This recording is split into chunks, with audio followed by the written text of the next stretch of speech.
ஆண்டவர் இங்க பவுலை பிடிக்கும்போது, பவுலை ஆண்டவர் தெரிஞ்சிருக்கும் போது ஆண்டவர் சொல்றாரு, சிறியோருக்கும் பெரியோருக்கும் யூதருக்கும் பிரஜாதியருக்கும் கர்த்தர் எதை செய்தார் சிலுவையில், எதற்காக இயேசு அடிக்கப்பட்டார் என்ற அந்த நற்செய்தியை சாட்சியாக கூறுவதற்கு என்னை அவர் பிரித்தெடுத்தாரு.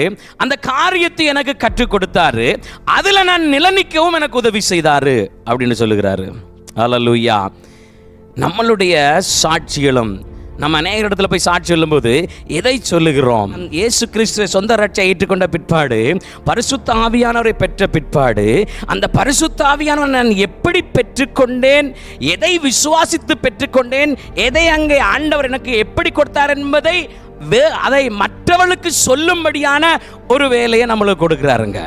அதை செய்வதனால எங்களுக்கு ரட்சிப்பு கிடையாது, அந்த ரட்சித்த காரியத்தை மற்றவர்களுக்கு சொல்லும்படியான ஒரு வேலையை கொடுத்திருக்கிறாரு.